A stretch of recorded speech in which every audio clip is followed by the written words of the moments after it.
प्यारे बच्चों, आप लोगों से एक वादा किया था कि ट्रांजिस्टर का वीडियो बनाएंगे। तो पहला वीडियो मैं बना रहा हूं, हालांकि जीभ में बहुत छाले निकले हुए हैं, फिर भी एक बेसिक सा, आज जो बेसिक है अपना ट्रांजिस्टर का, उस पे बात करेंगे हम लोग। ट्रांजिस्टर और बहुत इजी टॉपिक है बेटा ट्रांजिस्टर। तो सबसे पहली बात कि भाई ट्रांजिस्टर हम पढ़ क्यों रहे हैं, क्या करेगा ये। तो सबसे पहला पॉइंट तो आप ये याद कर लो कि ट्रांजिस्टर को एज अ स्विच यूज करते हैं हम लोग। कैसे करते हैं अभी टॉपिक में आगे बताया जाएगा। दूसरा, एज अ एम्पलीफायर यूज करेंगे, ये भी हम लोग पढ़ेंगे। एम्पलीफायर यूज करेंगे। तो चलो बच्चों, अब आगे बात करते हैं। ट्रांजिस्टर एक ट्राई नाम के शब्द से बन रहा है, ट्राई फॉर थ्री। तो याद रखो बेटा, जैसे डायोड, डाई फॉर दो, उसमें दो ही टर्मिनल थे। ट्रांजिस्टर बेटा इसमें तीन टर्मिनल होंगे। It has three terminals. कितने टर्मिनल? तीन। पहला होता है एमीटर, पहला टर्मिनल है बच्चों एमीटर। दूसरा होगा बेस और तीसरा टर्मिनल होगा इसका कलेक्टर। और जो इनका नाम है बेटा वही इनका काम है। पहला एमीटर।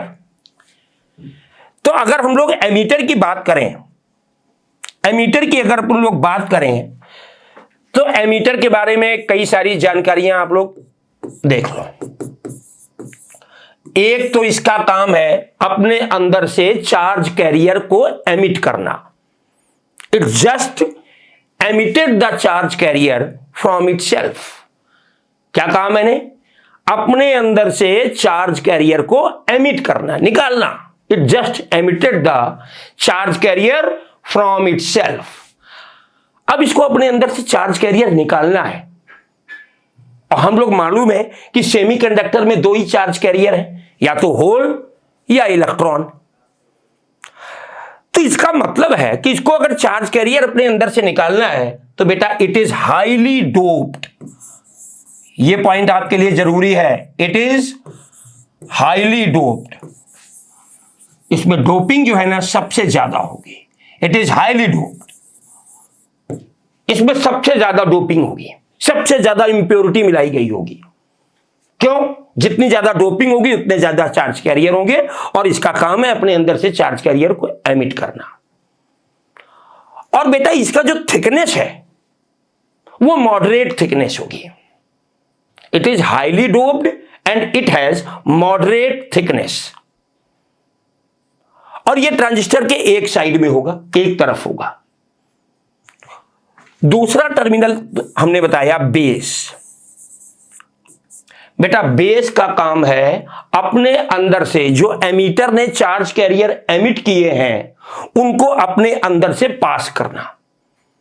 बेस का काम क्या है कि just pass the charge carrier emitted from the emitter. Emitter से जो चार्ज कैरियर आ रहे हैं उसको अपने अंदर से पास करेगा। और ये एकदम सैंडविच की तरह यूज होता है एमीटर और कलेक्टर के बीच में। तो क्या कहा? It just passes the charge career from itself. और इंफॉर्मेशन ये है कि it is least doped. It is least doped. इसकी डोपिंग सबसे कम होगी। It is least doped. सबसे कम डोपिंग होगी। देखो इसकी डोपिंग सबसे ज्यादा, सबसे कम डोपिंग किसमें होगी? बेस में। सबसे कम इंप्योरिटी मिलाई जाएगी इसमें। फिर हमने कहा था इसकी थिकनेस मॉडरेट होगी, लेकिन इसकी थिकनेस सबसे कम होगी। It is least thick. इसकी थिकनेस ये सबसे पतला होगा। ठीक है बच्चों, इसकी मॉडरेट थिकनेस है और ये लीस्ट थिक है।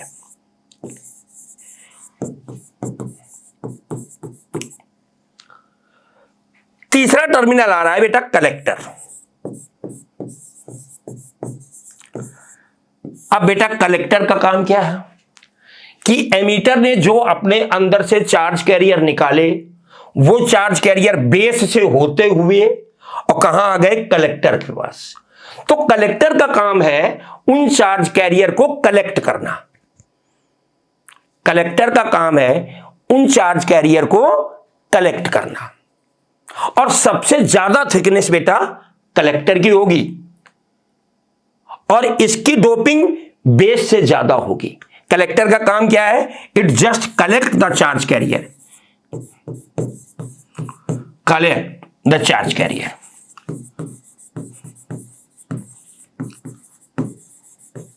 ये अपने अंदर से जो एमीटर ने चार्ज कैरियर एमिट किए, बेस ने उसे अपने अंदर से पास किया और कलेक्टर ने उसको कलेक्ट किया। जैसा नाम वैसा ही इनका काम।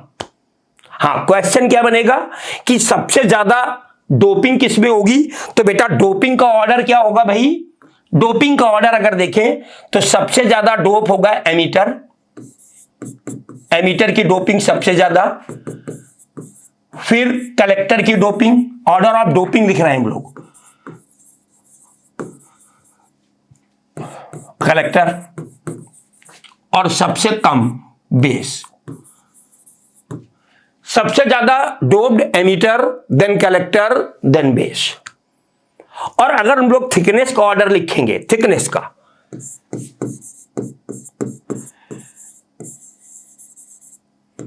थिकनेस का ऑर्डर अगर हम लोग लिखेंगे तो सबसे ज्यादा थिकर होगा कलेक्टर, यानी कि सबसे ज्यादा कलेक्टर, फिर एमीटर, और फिर बेस। और बेस की थिकनेस इलेक्ट्रॉन के मीन फ्री पाथ से कम होती है। बेस की थिकनेस लेस देन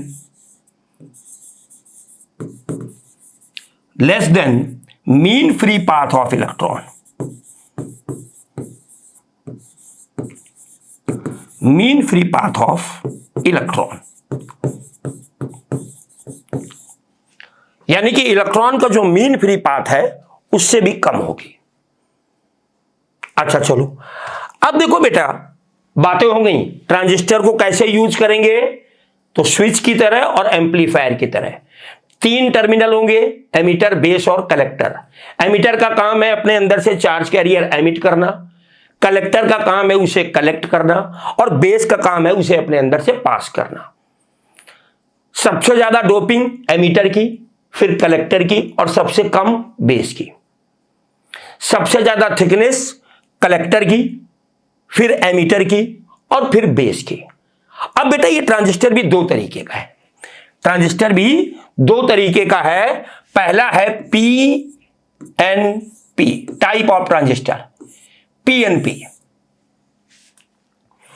एक P और एक P, क्या बताया था, बेस जो है ना सैंडविच की तरह होता है।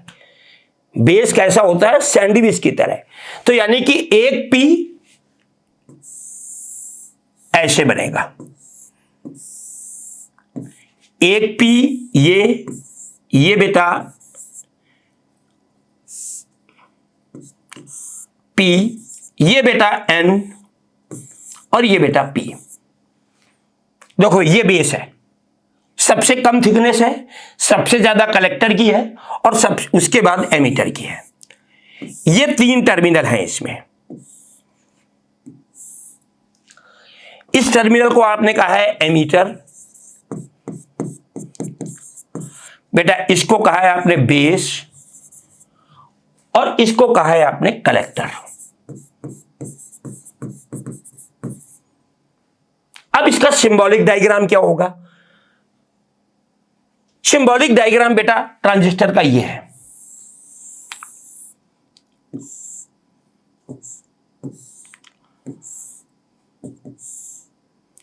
ठीक, देखो बेटा ये है बेस, ये है एमीटर, और ये है कलेक्टर।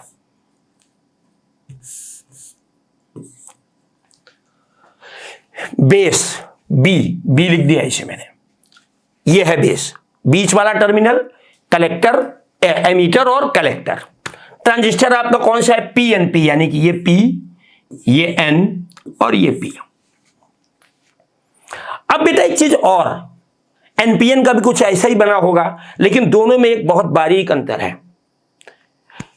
एमीटर जो है अपने अंदर से चार्ज कैरियर को एमिट करता है, तो करंट का डायरेक्शन बेसिकली हम लोग एमीटर में दिखाते हैं, क्योंकि चार्ज कैरियर वहीं से निकल रहा है। तो पीएनपी में जो करंट का डायरेक्शन होगा वो बेटा अंदर आएगी करंट। पी फॉर ट्रांजिस्टर में, पी फॉर पास होना, ट्रांजिस्टर से पास होगी। एनपीएन में एन फॉर निकलना, और यही एक अंतर है। पीएनपी और एनपीएन बनेगा लगभग ऐसे ही, लेकिन जो एमीटर टर्मिनल है अगर उससे करंट बेटा अंदर आ रही है, एमीटर टर्मिनल से अगर करंट अंदर आ रही है तो वो पीएनपी ट्रांजिस्टर है। फिर से ध्यान दो, ट्रांजिस्टर दो तरीके का, पीएनपी ये इसका डायग्राम है और this is the symbolic representation. दूसरा ट्रांजिस्टर क्या है? NPN. Second type is NPN. NPN फिर वही बात, बेस सैंडविच की तरह यूज हो रहा है। किन? दो एन टाइप सेमीकंडक्टर के बीच में, दो एन टाइप सेमीकंडक्टर के बीच में ये जो है ना बेस है, और वो है पी टाइप का। एक एन टाइप सेमीकंडक्टर बन गया अपना एमीटर, एक एन टाइप सेमीकंडक्टर बन गया अपना कलेक्टर, और जो सैंडविच है वो है पी टाइप का, यानी कि ये बेस हो गया पी टाइप। ये एमीटर,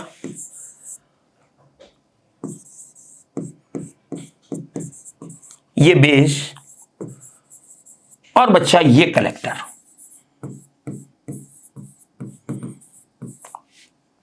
अब देखो सिंबॉलिक रिप्रेजेंटेशन फिर वही,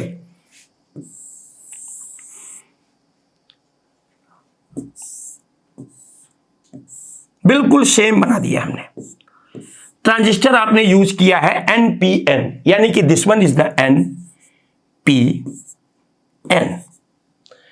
अंतर केवल करंट का है। तो शायद हो सकता है एग्जाम में ये एनपीएन ना लिखा हो, आपको ऐसे सिंबल बना दे और कहे आइडेंटिफाई कि ये कौन सा ट्रांजिस्टर है, पीएनपी है या एनपीएन। तो बस एनपीएन मतलब एन फॉर निकलना। एमीटर टर्मिनल में करंट का डायरेक्शन तुम दिखाओगे, करंट का डायरेक्शन एमीटर टर्मिनल में होगा, और अगर करंट निकल रही है बाहर की तरफ है, एन फॉर निकलना, तो वो ट्रांजिस्टर है एनपीएन। अगर करंट पास हो रही है तो पीएनपी, और अगर निकल रही है तो एनपीएन। क्योंकि एग्जाम में ये एन पी और एन नहीं लिख के देगा, तो केवल सिंबल बना देगा, ऐसा सिंबल बना देगा कि भाई ये बताओ ये कौन सा ट्रांजिस्टर है, और ऐसे कर देगा। तो बस यहीं से अपने को देखना है कि यहां करंट अंदर जा रही है तो ये पीएनपी है, करंट अगर निकल रही है तो ये एनपीएन है। चलो अच्छा, ये तो ट्रांजिस्टर की बात हुई कि ट्रांजिस्टर दो तरीके का, पीएनपी और एनपीएन। अब और आगे बढ़ते हैं, पहले यहीं देख लो बेटा। ट्रांजिस्टर में देखो दो पीएन जंक्शन है, एक ये पीएन जंक्शन है और एक ये पीएन जंक्शन है। ट्रांजिस्टर में बेटा दो पीएन जंक्शन है, ठीक है। एक इस जंक्शन को हम कहते हैं एमीटर बेस जंक्शन, जो ये जो पहला पीएन जंक्शन आपको दिख रहा है इसे अपन लोग बोलते हैं एमीटर बेस जंक्शन। और दूसरा जो है ये बेस और कलेक्टर जंक्शन या कलेक्टर बेस जंक्शन। यानी कि ट्रांजिस्टर में दो जंक्शन है, पहला जंक्शन है एमीटर बेस जंक्शन,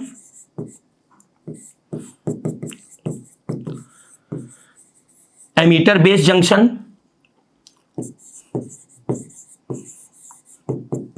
और दूसरा है बेटा collector base junction.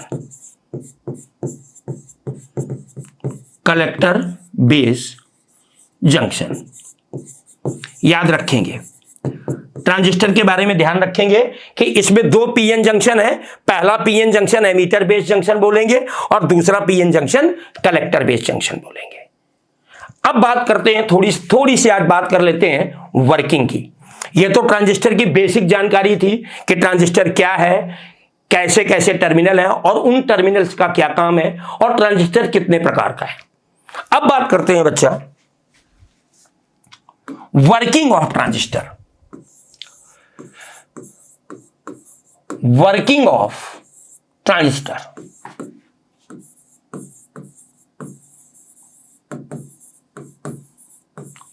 Working of transistor,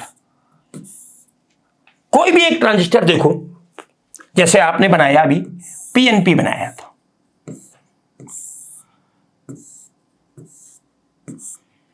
ये टर्मिनल एमीटर था, ये आपका बेस है और ये आपका कलेक्टर है, ट्रांजिस्टर है पीएनपी। अब ट्रांजिस्टर को हम लोग तीन तरीके से यूज करेंगे, active region, cut off region और सैचुरेटेड रीजन। तो पहले अगर हम ट्रांजिस्टर को एक्टिव, वर्किंग और ट्रांजिस्टर में तीन तरीके का वर्क करेगा, तीन तरीके से ट्रांजिस्टर वर्क करेगा, एक्टिव रीजन में वर्क करेगा, कट ऑफ रीजन में वर्क करेगा और सैचुरेटेड रीजन में वर्क करेगा। तो अगर अपन लोग बात करते हैं active region,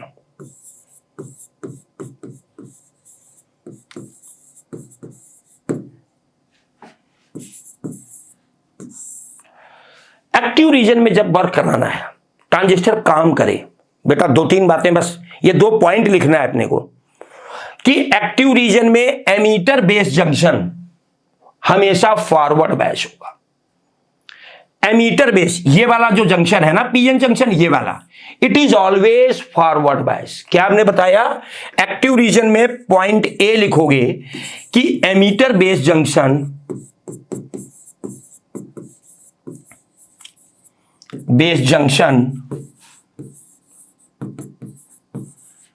ammeter base junction always forward biased.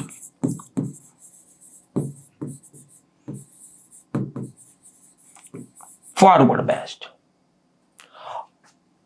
और याद रखोगे भाई, क्या है इसको फॉरवर्ड बायस क्यों करना है? क्योंकि एमीटर का काम है अपने अंदर से चार्ज कैरियर को एमिट करना। तो अगर रिवर्स कर दोगे तो ये चार्ज कैरियर एमिट ही नहीं करेगा। चार्ज कैरियर एमिट कराना है तो एमीटर बेस जंक्शन हमेशा फॉरवर्ड रखो। हां, कलेक्टर को क्या करना है? चार्ज कैरियर को कलेक्ट करना है, रोकना है अपने पास, रखना है अपने पास। तो फिर इसका मतलब है कि कलेक्टर बेस जंक्शन को रिवर्स कर दो, इसको अपने अंदर से चार्ज कैरियर एमिट करना है, तो ये फॉरवर्ड बायस, ये जंक्शन फॉरवर्ड बायस होगा, ये वाला। इसको चार्ज कैरियर को रोकना है तो भैया ये जंक्शन क्या होगा? रिवर्स बायस। तो दूसरा पॉइंट याद रखो कि ट्रांजिस्टर को जब एक्टिव रीजन में हम लोग यूज करेंगे तो एमीटर बेस जंक्शन हमेशा फॉरवर्ड बायस होगा और कलेक्टर बेस जंक्शन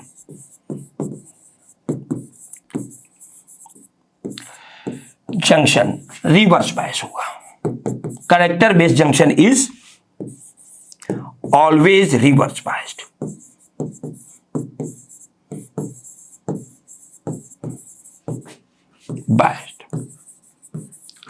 हमेशा रिवर्स बायस होगा। Emitter base junction is always forward biased and collector base junction is always reverse biased. पहला पॉइंट हुआ, ट्रांजिस्टर को एक्टिव रीजन में यूज करने के लिए emitter base junction forward bias and collector base junction is reverse bias. Why it is? क्योंकि ammeter का काम है चार्ज कैरियर को एमिट करना और कलेक्टर का काम है चार्ज कैरियर को कलेक्ट करना। तो रोकना है तो रिवर्स बायस कर दो और एमिट करना है तो फॉरवर्ड बायस कर दो। अब एक बात और याद रखोगे कि फॉरवर्ड बायस वोल्टेज, आप कहते हो ना जब पीएन जंक्शन को बायसिंग वोल्टेज देते हो, पीएन जंक्शन को बायसिंग देते हो, तो फॉरवर्ड बायस में कब होता है? कोई भी पीएन जंक्शन फॉरवर्ड बायस में कब होता है? जब P type semiconductor high potential पर हो और N type semiconductor low potential पर हो। यानी कि यू कैन से कि यहां पर एक बैटरी लगा देते हैं, तो आप ऐसे बैटरी लग जाए तो आप कहोगे ये पीएन जंक्शन फॉरवर्ड बायस्ड है। तो बच्चों अभी हमने क्या कहा कि एक्टिव रीजन में emitter base junction forward bias, तो पीएन जंक्शन फॉरवर्ड बायस कब होता है? जब पी टाइप हाई पोटेंशियल पर और एन टाइप लो पे हो। और हमने कहा collector base junction reverse bias होगा। रिवर्स बायस में पीएन जंक्शन कब होता है? जब पी टाइप सेमीकंडक्टर लो और एन टाइप हाई हो, यानी कि बैटरी ऐसे हो, आप लोग कहते हो पी निगेटिव से जुड़ा हो, एन पॉजिटिव से। तो यानी कि अब ये तो सिंगल पीएन जंक्शन की बात चल रही है। ट्रांजिस्टर में दो पीएन जंक्शन हैं, एक ये और इसे आपको करना है फॉरवर्ड बायस। तो यानी कि जो फॉरवर्ड बायस जंक्शन है वो ये है, और दूसरा पीएन जंक्शन ये है, इसे करना है रिवर्स बायस। यानी कि दो बायसिंग वोल्टेज देने हैं। ट्रांजिस्टर में दो बायसिंग वोल्टेज होंगे, तो याद रखो कि जो रिवर्स बायस वोल्टेज है it is always more than the forward bias voltage. क्या? जो रिवर्स बायस वोल्टेज है VRB, और ये है फॉरवर्ड बायस, तो यानी कि ये हमेशा ज्यादा होगा इससे। यानी कि यू कैन से, आपको बहुत आराम से क्या कह देना है कि ट्रांजिस्टर एक्टिव रीजन में कब होगा? जब emitter base junction forward bias, collector base junction reverse bias, और जो बेटा एमीटर बेस VEB, जो एमीटर बेस के अक्रॉस वोल्टेज लगाओगे it is less than the VCB। Reverse bias voltage is more than the forward bias voltage. यानी कि collector base junction के across जो आप बैटरी लगाओगे उसका वोल्टेज एमीटर बेस जंक्शन से ज्यादा होगा। एक डायग्राम बना के देखते हैं, रुको।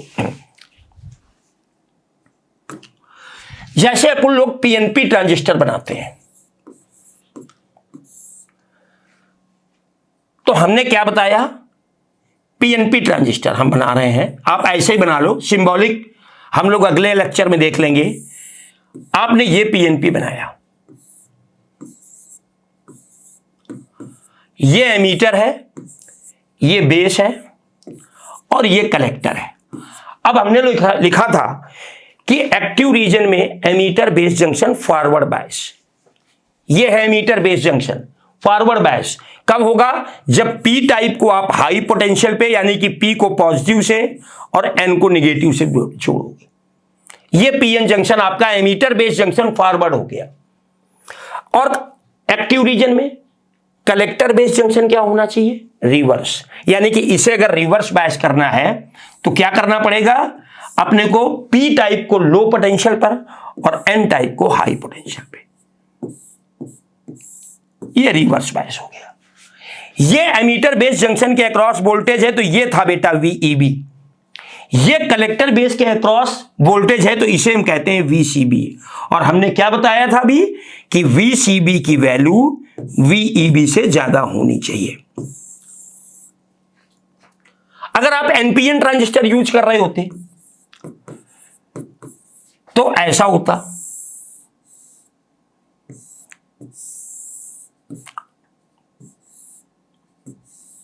NPN। अब ये एमीटर, ये बेस और ये कलेक्टर। आपने कहा ट्रांजिस्टर जब भी एक्टिव रीजन में होगा तो एमीटर बेस वोल्टेज या emitter base junction forward bias होगा और कलेक्टर बेस जंक्शन रिवर्स। अब देखो यहां NP है, इस जंक्शन को फॉरवर्ड करना है, तो फॉरवर्ड करने के लिए क्या होगा? N टाइप को निगेटिव से जोड़ेंगे और P टाइप को पॉजिटिव से जोड़ेंगे। यानी कि ये हाई पोटेंशियल पर और ये लो पोटेंशियल पे। और कलेक्टर बेस जंक्शन हमेशा रिवर्स बायस होगा, तो इसको रिवर्स बायस करना है तो क्या करोगे? इसको हाई पोटेंशियल पर करेंगे और इसको। ध्यान से सुनते जाओ, ये अभी केवल जो बोला है वो करके दिखा रहा हूं। और ये वोल्टेज क्या है? VEB। और ये क्या है बेटा? VCB। और हमने क्या कहा कि emitter base junction is greater than, less than, या collector base voltage is greater than emitter base voltage. Reverse bias voltage forward bias से हमेशा ज्यादा होना है। तो वर्किंग ऑफ ट्रांजिस्टर में एक्टिव रीजन में केवल 2 पॉइंट याद करने हैं। Emitter base junction forward bias होगा और collector base junction reverse bias होगा, और reverse bias voltage forward bias voltage से ज्यादा होगा। चाहे वो PNP ट्रांजिस्टर को आप वर्किंग में ला रहे हो और चाहे NPN ट्रांजिस्टर को आप वर्किंग में ला रहे हो। तो बच्चों आज अपन लोग यहीं रोकते हैं। अभी हम कल यूज करेंगे, कल का जो लेक्चर होगा अपना, उसमें क्या होगा कि ट्रांजिस्टर के 3 कॉन्फ़िगरेशन है, कॉमन बेस, कॉमन एमीटर और कॉमन कलेक्टर। ये कॉमन का क्या मतलब है और ये कॉमन क्यों करना पड़ रहा है हमें, तो कल इस पर बात करेंगे। तो थैंक यू बच्चों, थैंक्स एट ऑल। और बच्चों आपके कोई भी सजेशन हो तो इस वीडियो के नीचे आप कमेंट बॉक्स में जरूर लिखें। तो थैंक यू अगेन बच्चों।